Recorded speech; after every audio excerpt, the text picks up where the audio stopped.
ایک نگران حکومت لائے، محدود وقت کے لیے، محدود مینڈیٹ کے لیے کوئی وہ دوسرے فیصلے نہیں کر سکتی جس کے اثرات سیاسی ہوں، ڈیولپمنٹ کے بارے میں سیاسی یا کسی طرح کے فیصلے نہیں کر سکتی.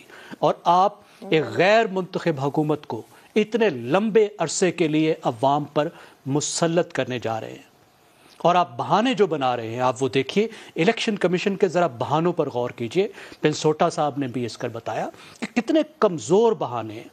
میٹنگز، وہ بتاتے ہیں جی ہم نے بہت ساری میٹنگز کی، ان 8 صفوں میں تو 7 صفوں میں تو میٹنگز ہی میٹنگز ہیں، کہ وزارت خزانہ سے میٹنگ کی، قانون نافذ کرنے والے اداروں سے میٹنگز کی، وزارت داخلہ سے میٹنگ کی، اور انہوں نے جو جو عذر بتائے وہ اس میں درج ہیں. جی اسی حکم میں یہ بھی لکھا گیا ہے کہ جناب 220 آرٹیکل آئین کا ان تمام اداروں کو، پوری ایگزیکٹو کو اس بات کا پابند بناتا ہے کہ وہ ہمارے ساتھ تعاون کریں. لیکن انہوں نے کہیں نہیں لکھا کہ اپنا یہ آئینی حق اسرٹ کرنے کے لیے انہوں نے کیا کیا. یہ وہ موقع تھا جب وہ اپنے حکم میں لکھتے کہ آپ کے بہانے ایک طرف، لیکن آئین کے آرٹیکل 220 کے تحت آپ کی ذمہ داری ہے کہ الیکشن کرانے میں ہمارے ساتھ تعاون کریں، ورنہ ہم سپریم کورٹ میں جا رہے ہیں. کون سی ایسی افتاد پڑی ہے؟ 2013 سے زیادہ بڑی دہشت گردی ہے. 2008 سے کوئی بڑی زیادہ افتاد آ پڑی ہے. اس سے پہلے کتنے بدترین معاشی بحرانوں میں ہم الیکشن کراتے رہے ہیں. پاکستان کے تمام معاشی مسائل اپنی جگہ، لیکن پاکستان کا بجٹ دیکھیے اور 15 ارب روپے دیکھیے. 15 ارب روپے کی اوقات کیا ہے؟ اتنے تو یہ 2-3 پسندیدہ چھوٹے چھوٹے منصوبوں پر اڑا دیتے ہیں، اور آپ الیکشن ہی کرانے چاہتے. 254 کا سہارا لے رہے ہیں کہ جی آئین یہ کہتا ہے کہ اگر کوئی کام، جی بالکل سبسڈیز کو آپ دیکھیے، جس کی وجہ سے انہوں نے IMF کا پروگرام جو ہے وہ بھی رسک پر ڈال دیا. اور الیکشن کے لیے یعنی جو اہم ترین چیز ہے جس پر سب سے پہلے ریسورسز رکھنے چاہیے، پیٹ کاٹ کے بھی رکھنے چاہیے، اس کے لیے نہیں ہے. اور کہتے ہیں یہ آرٹیکل 254 یہ کہتا ہے کہ اگر کوئی کام وقت پہ نہ ہو سکے تو پھر کوئی بات نہیں، اب وہ تھوڑی دیر میں بھی ہو جائے تو وہ قانونی رہتا ہے. کیا یہ اس بات کا جواز ہے کہ آپ انڈیفینیٹلی چلیں؟ میرے خیال میں اس وقت جو سب سے بڑا پرابلم ہے وہ یہ ہے کہ سپریم کورٹ خود ایک ساکھ کے بحران سے گزر رہی ہے، اپنی غیر ضروری مداخلتوں کی وجہ سے متنازع ہو چکی ہے. ایگزیکٹو پر دباؤ ڈالنا اور اپنا حکم منوانا سپریم کورٹ کے لیے بھی بہت مشکل ہوگا.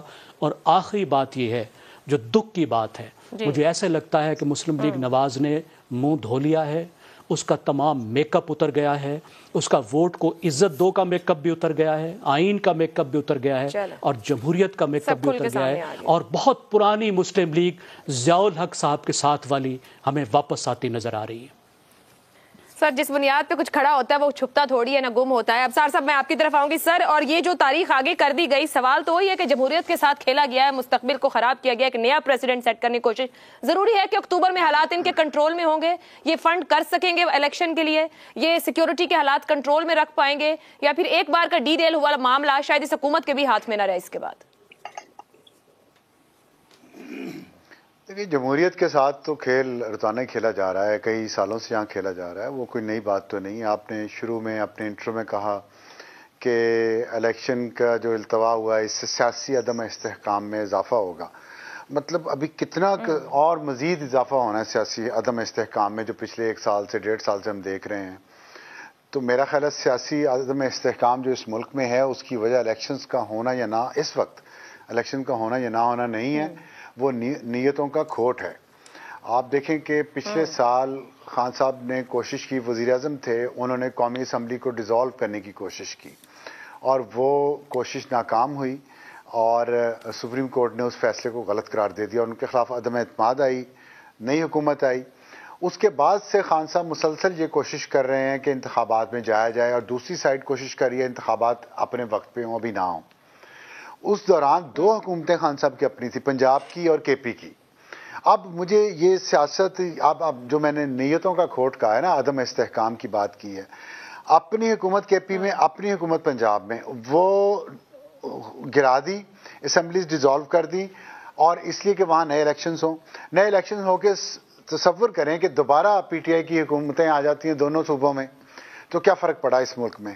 اتنا پیسہ خرچ ہو گیا، اتنا عدم استحکام ہوا. لیکن اگر سیاست دان آپس میں بیٹھ کے اس وقت فیصلہ کر لیتے کہ فلاں تاریخ کو ہم ایک ہی وقت میں پورے ملک میں الیکشنز کروا لیں گے تو وہ بہتر نہیں ہوتا.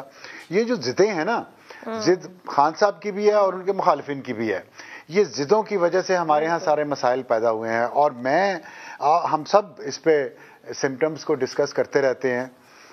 بہت مین میخ نکال رہے ہیں ہم آئین کی اور آئین کی شکوں کی، لیکن اصل بات یہ ہے کہ یہ مسئلہ صرف اس وقت ہمارا نہیں ہے. یہ امریکہ اور چین کی جو آپس کی کشمکش جاری ہے، ہم اس کا شکار ہیں. اور جس طرح مسلسل اب امریکہ کے کچھ لوگ پاکستان کے معاملات میں دخل اندازی کر رہے ہیں، بیانات دے رہے ہیں، اور آئی ایم ایف کے پروگرام کا جو انہوں نے ڈیلے ہونے کا ذکر کیا ہے نا، ڈسکس کیا جی یہ عدم استحکام کی وجہ سے جو معاشی نقصان ہو رہا ہے نا پاکستان کو، اور جو آئی ایم ایف کا پروگرام بھی نہیں مل رہا، اس کے پیچھے یہ وجہ ہے کہ کس نے حکومت کرنی ہے اگلے 5 سال اس ملک میں. فوج نے کرنی ہے، پی ڈی ایم نے کرنی ہے، نون لیگ نے کرنی ہے، پی ٹی آئی نے کرنی ہے. جی بالکل، باہر والوں نے کرانی ہے، اور وہ کوشش کر رہے ہیں اپنے اپنے مہروں کو آگے لانے کی، اور ہم اس پہ پھنسے ہوئے ہیں، اس ملک کے عوام اور اس ملک کے شہری. لیکن بدقسمتی ہے، کیا کہہ سکتے ہیں. عدلیہ ہماری کی، جیسے زیغم صاحب نے بالکل کہا، عدلیہ کی کیا ساکھ رہ گئی ہے. سپریم کورٹ کے جج اتنے بڑے نام ہوتے ہیں، کبھی کسی سے کال کرتے پکڑے جاتے ہیں، کبھی کسی سے کال کرتے پکڑے جاتے ہیں.